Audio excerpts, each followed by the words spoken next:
Did you love it? I did. It was really amazing. Yeah. I did my first one in Wales, and then I did one here in New York. Yeah. And it was. I mean, to be, adored and loved and, showered with affection and thanks. You get that here. How much you have to Yes, this is true. He's Morpheus. And it's just very special. The fans are so endearing, and they're so happy to just have a moment with you. Yeah. So it was very nice for me. I enjoyed it. Well, coming together purely to celebrate people like you and all that. Yeah. And the stuff that we give them, the joy that we bring them as entertainers and performers is for them to be able to say thank you. Is so beautiful. And so many of the people that were there are on the spectrum. A lot of people who are big fans are on the spectrum, and it's a way in which they can express things that they don't normally get to express in their everyday lives. So you see these young people and their parents bring them. Yeah. And it's just a beautiful thing to be able to just, share our common humanity and our joy of the things that we do and the things that we love. That's beautiful. Yeah, it's a great thing. It's nice. Well, you know what else is beautiful? Your role in this show. Regis. Oh, it is. You are just fantastic. Thank I'm a you. Witcher fan. I'm a fantasy Oh, fan. cool. And you're just bringing something so special to it. Thank you so much. Now it's if you haven't seen it, and you should, it's a fantasy drama about a monster hunter for hire. Right. It's based off a very popular book series and video game. Right. And so it has a huge fan base Huge built fan in base, already. yes. And you're joining the show for season 4. What made you want to be a part of this series? Because you're perfect for it. There are a couple of things. First, I'm a big fantasy fan. I was a big fan of Henry Cavill, who originated the world of The Witcher, and I worked with him in Man of Steel and Batman v Superman: The Dawn of Justice. Also, although Henry left and Liam has replaced him, and Liam is fantastic as The Witcher, the show is incredibly diverse. Yes, it is. It has people every color of the rainbow.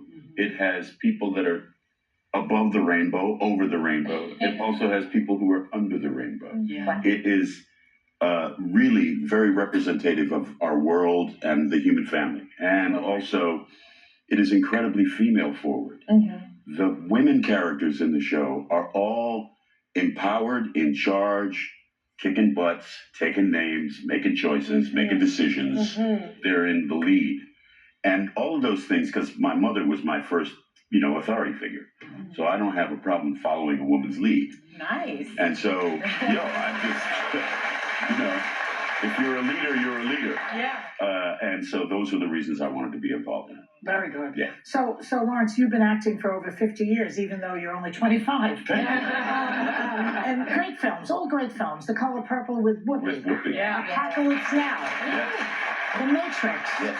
And of course, my favorite. Your favorite? My favorite was Love Got to Do, where you played Ike. Yes. Ike Turner, most brilliant performance. Because you like bad boys, that's what but you humanized that bad boy. He was bad. Which is complicated. And you made him you made him human. I mean, even though, Sure. that's talent. He had some That's monstrous talent. things, thank you, but he was a human being. Yeah. Okay, and I also read that you started acting when you were 10 years old, and that you said that showed you that you could do anything. Right.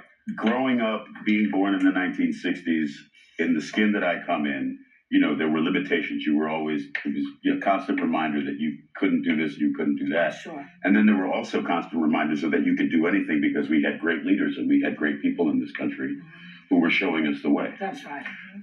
Acting, Martin Luther King. yeah, Martin Luther King is one of them. Yeah. Adam Clayton Powell. The list goes on. Rosa Parks. It's like. But I basically recognized with acting that I could be anything as an actor, and if I could be anything, that meant everybody else could be anything. You know what I mean? It's like you can't be what you can't see. And at 10 years old, that occurred. At 10 years old, Because you know where you're not. You turn on the television and you know where you're not. You open a magazine and you know where you're not. So. Exactly. Well, you were also on an episode of Finding Your Roots I was. this past April, and you learned about your biological father for the first time. We have a clip here. There he is. Is that him? Hey, Pop. Oh, my God. Wow. That's my dad. It's your father. That's cool. Thank you, Skip.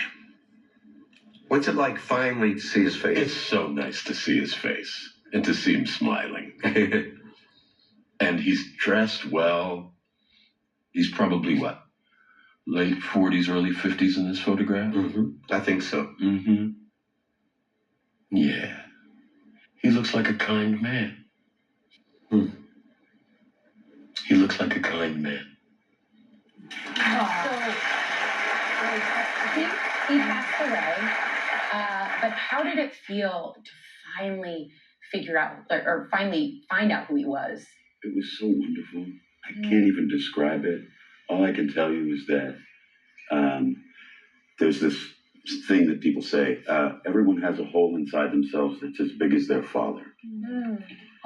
And meeting my father has now filled that hole in me. Doesn't Dr. Gates give the most priceless gift? It's a gift. He's the best. He also could give you a stroke. It's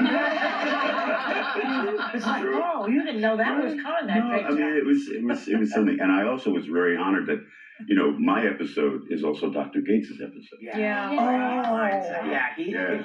got a story. Oh, yes, he did.